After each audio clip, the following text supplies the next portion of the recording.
Assalamualaikum warahmatullahi wabarakatuh. Baiklah, di sini kami akan mencoba mempresentasikan dan men-sharing hasil diskusi kelompok kami. Di sini kami akan membahas tentang efek dari kecanduan pornografi. Sebelum itu, perkenalkan saya sebagai pemateri pertama atas nama Dia Alvina dengan nomor NIM 1901100020.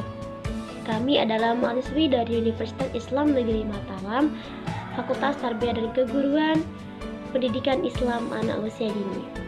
Baiklah, di sini kami akan menjelaskan beberapa efek dari kecanduan pornografi tersebut.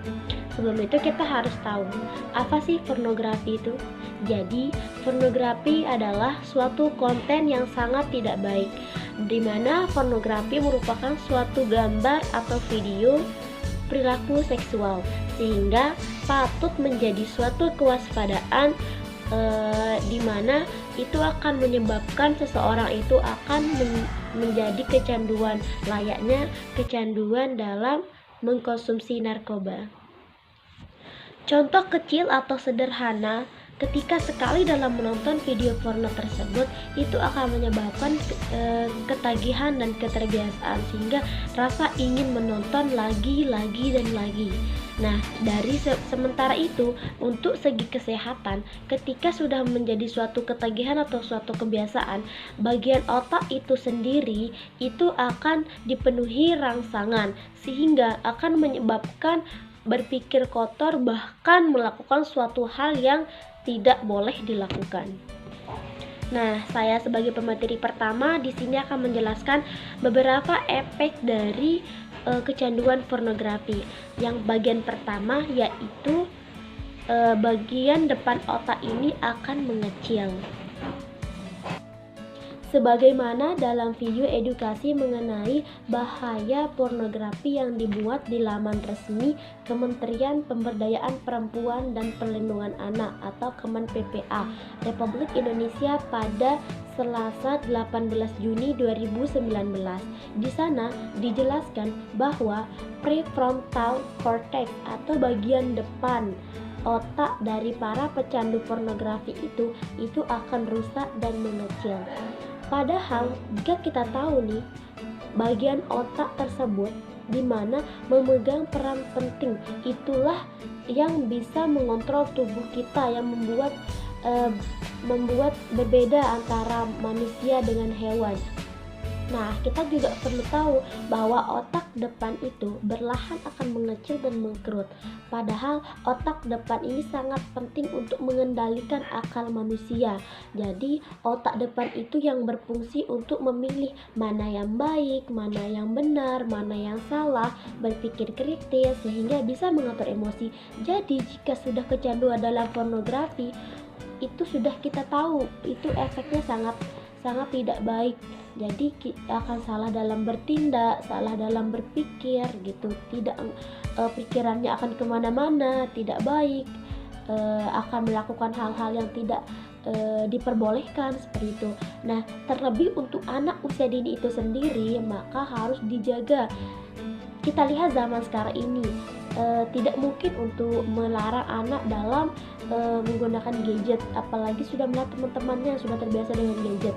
Tetapi kita boleh saja memberikan gadget, tapi dengan memberikan waktu, durasi berapa menit untuk memegang HP dan ditemani dalam menggunakan HP tersebut, agar hal-hal yang tidak kita inginkan itu tidak terjadi. Sekian dari saya, akan dilanjutkan oleh pemateri kedua dan seterusnya. Terima kasih. Assalamualaikum warahmatullahi wabarakatuh. Baiklah, saya pemateri kedua akan melanjutkan presentasi teman saya. Fungsi otak menurun. Karena otak terganggu, fungsinya menjadi menurun. Anak menjadi sulit berkonsentrasi hingga kesulitan mengontrol emosi. Kecerdasan anak juga terganggu karena jalur komunikasi dalam otak mulai rusak. Ketika lebih banyak informasi tentang pornografi yang masuk ke otak, fungsi otak pun lebih banyak teralih pada bagian belakang. Itu artinya bagian otak lainnya menjadi kurang aktif. terutama otak bagian depan yang seharusnya mulai diasah sejak remaja. Semakin sering otak belakang dipakai dan semakin jarang otak depan dipakai, seorang bisa mengalami fungsi kognitif dan kecerdasan. Sekian dari saya. Assalamualaikum warahmatullahi wabarakatuh. Baiklah, saya pemateri ketiga akan melanjutkan presentasi dari teman kelompok saya. Sebelum masuk ke materi, saya ingin perkenalkan diri. Nama saya Yuliana, NIM 190110097. Di sini saya membahas tentang perubahan emosi. Perubahan emosi adalah anak yang kecanduan pornografi. Akibat dari pornografi ini adalah otak syaraf anak itu akan semakin mengecil dan anak akan lebih senang menyendiri dan mereka akan lebih senang berdiam diri di kamar dan mengakses konten dewasa, sehingga anak menjadi sulit bergaul dengan anak seumuran mereka. Hal ini dikarenakan fungsi kesenangan otak mereka itu sudah berbeda dengan anak yang lainnya. Anak yang kecanduan pornografi itu akan lebih mudah marah karena akibat dari syaraf di otaknya itu sudah banyak yang putus atau sudah tidak berfungsi lagi, karena satu adegan pornografi yang ditonton itu bisa merusak banyak syaraf di otak.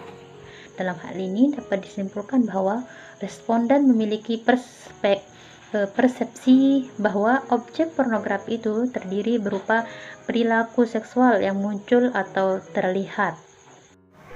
Baiklah, perkenalkan nama saya Rosita dengan NIM 190110057. Di sini saya sebagai pemateri keempat yang akan melanjutkan materi dari teman saya, yaitu dampak pornografi. Materi keempat adalah berperilaku kasar.